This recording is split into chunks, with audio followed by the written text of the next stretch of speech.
Programa Palavra Espírita. Apoio Cultural. Sociedade Espírita Estudo e Caridade Lar de Joaquina. Odontologia Lauda. O implante que se transforma em sorriso. Goods e Cook Casa Criativa. Agora juntas para lhe surpreender ainda mais. Sociedade Espírita Luz e Caridade.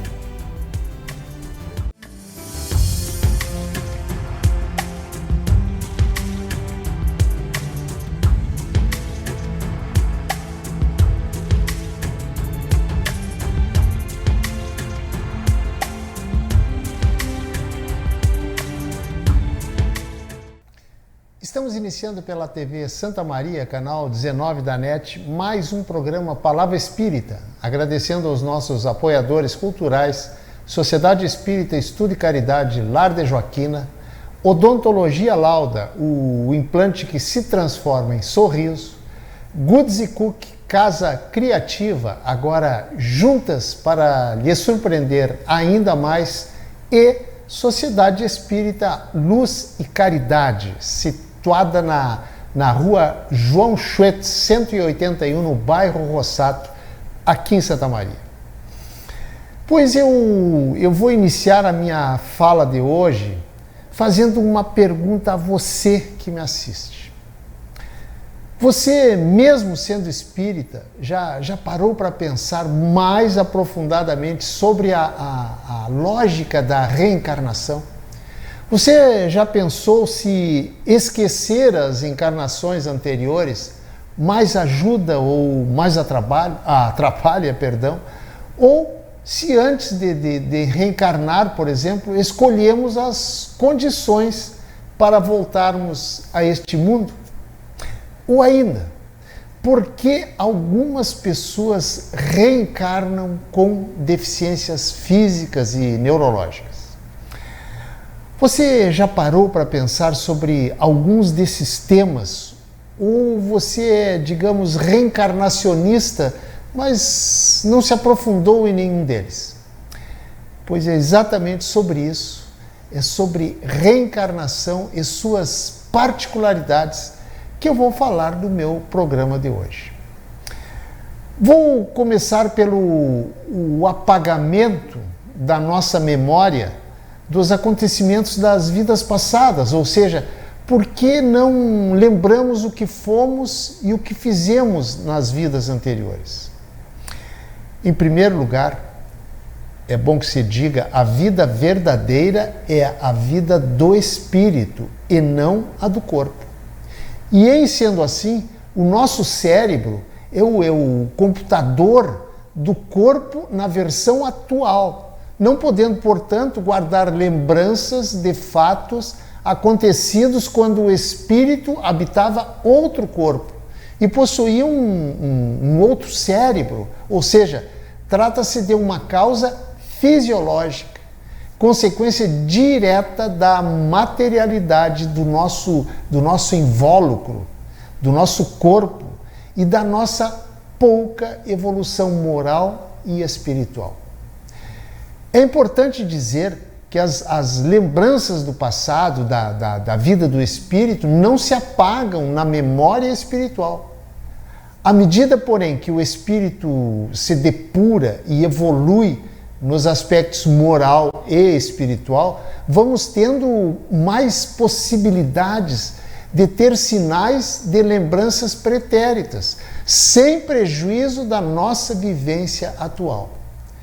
No início de cada vida, tudo o que foi vivido no passado está, está escondido da vida atual, mas continua gravado no nosso subconsciente, na nossa memória espiritual.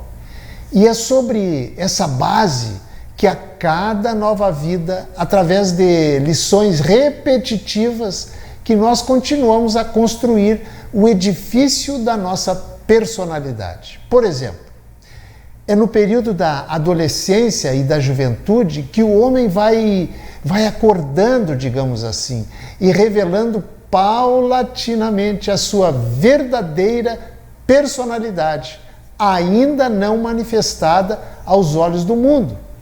Ou seja, porque ela, nessas fases, a nossa personalidade, nas fases da adolescência e da juventude, ela ainda está, digamos, escondidas no nosso subconsciente. Mas, com o passar do tempo, com o ambiente terrestre oferecendo resistências, dificuldades e problemas inerentes ao nosso mundo, do nosso planeta escola, é que o nosso verdadeiro eu, trazido de outras vivências, vai se descortinando. Eu sei que não é muito fácil para algumas religiões e principalmente para os seus seguidores aceitarem as teses espíritas sobre reencarnação. Afinal, desde crianças, suas mentes, as mentes dessas pessoas, são saturadas com as ideias de que depois da vida vamos para um lugar incerto e não sabido, esperar o juízo final para saber qual será o nosso destino, ou seja, se vamos para o céu ou vamos para o inferno. Já por outro lado, quem se propor a parar um pouquinho para pensar de forma racional e sem o fanatismo religioso que cega, perceberá sem muita dificuldade que o mundo caminha sempre para frente, exatamente como eu diria, como um rio em que a sua correnteza sempre corre em apenas um único sentido. E nós, seres humanos, também corremos em uma única direção, ou seja, na direção da melhora, na direção do progresso, na direção da evolução.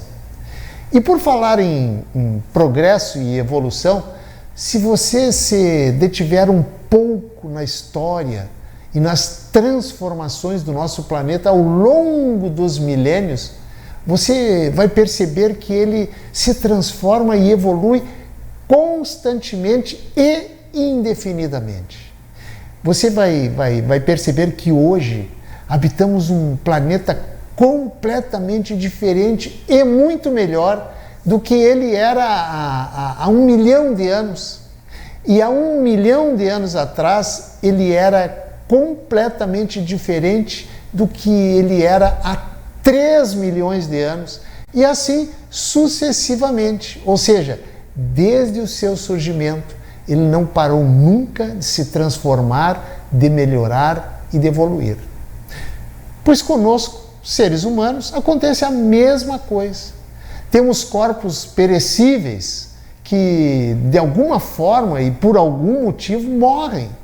Porém, a nossa essência espiritual, essa é imortal. E o que precisamos melhorar, transformar para melhor e, por via de consequência, evoluir, é a nossa parte imortal, a nossa essência, a nossa parte que sobrevive à morte do corpo, que é quem? O nosso espírito. E para evoluirmos e nos transformarmos em seres onde a vontade de fazer o bem supera a vontade de fazer o mal, uma existência apenas, creio que não seja o bastante. E aí eu pergunto a você, em uma só vida, você acha possível corrigir todas as falhas, extirpar, tirar do nosso íntimo, por exemplo, a raiva, a vaidade, a impaciência, o orgulho, a intolerância? Aliás, a intolerância muito em moda nos tempos atuais, né?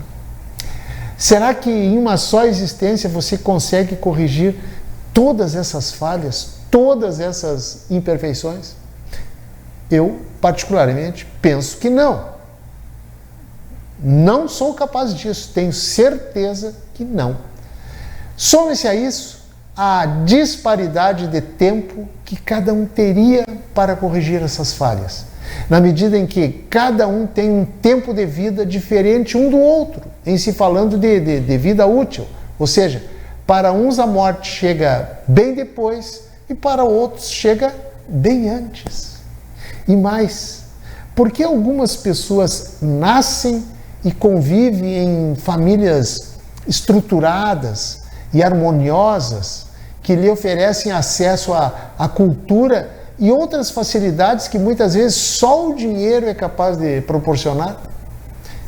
Em contrapartida, pergunto, por que outras pessoas, diferentes dessas que eu acabei de citar, nascem em famílias cheias de problemas de relacionamentos e conflitos até de toda a ordem?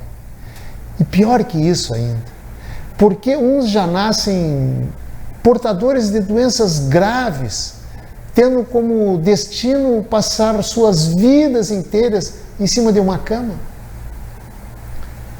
Gente, sem a multiplicidade das existências, você que está aí me assistindo e tem dúvida a propósito da reencarnação, você é capaz de explicar essas discrepâncias por parte de Deus?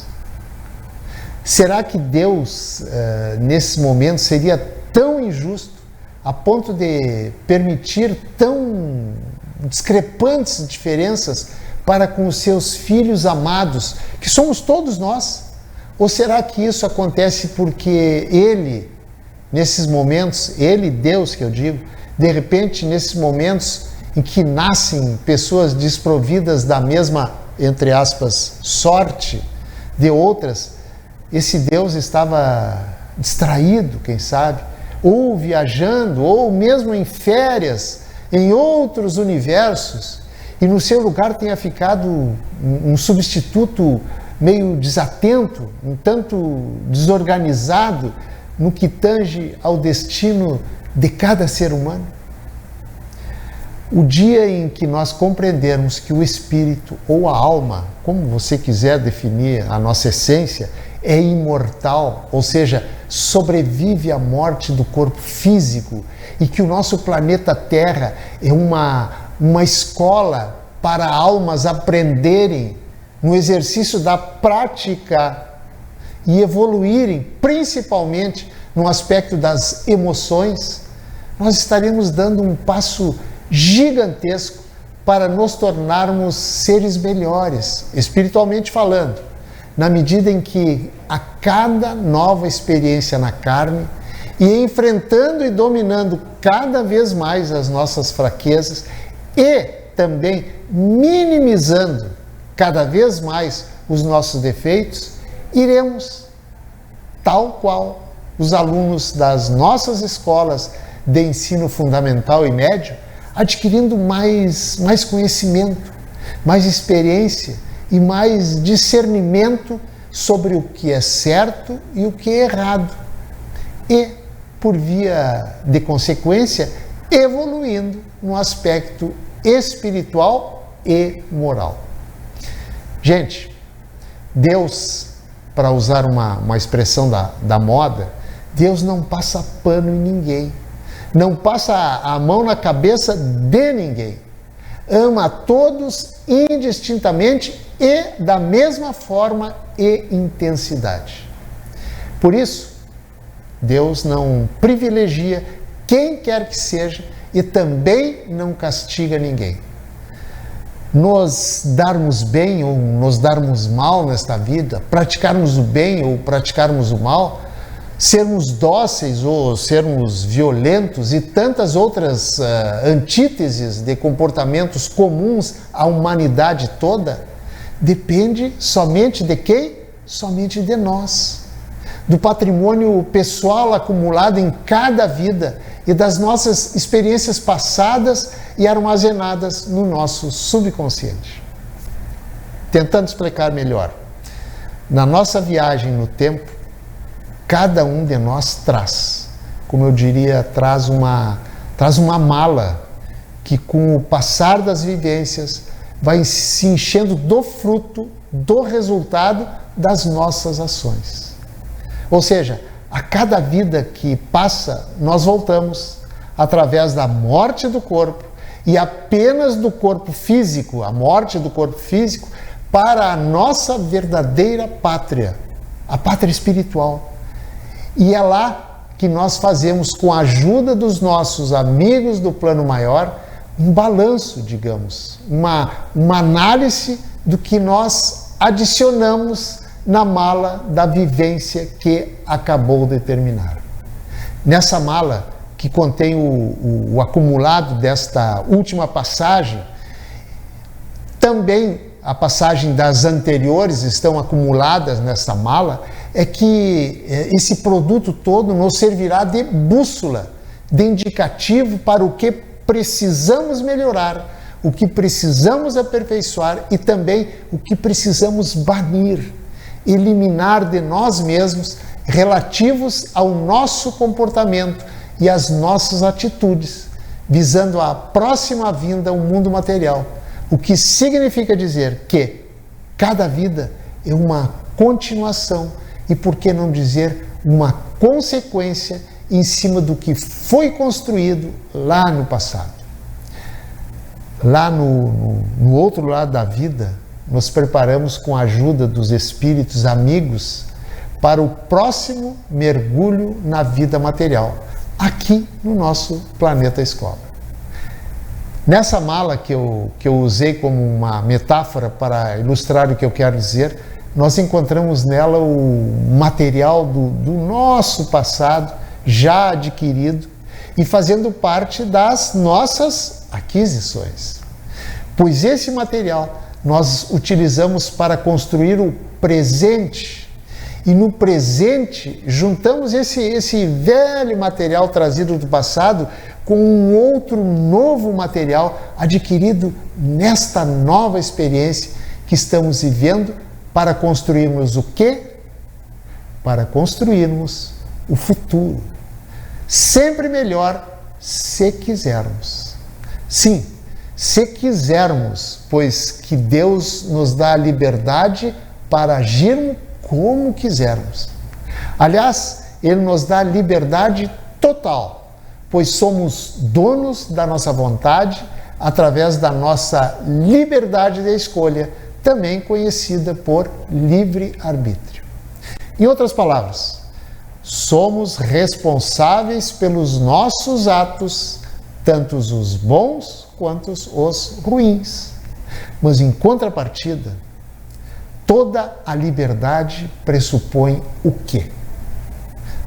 Toda a liberdade pressupõe também responsabilidade. É como, digamos, uma moeda, ou seja, tem dois lados.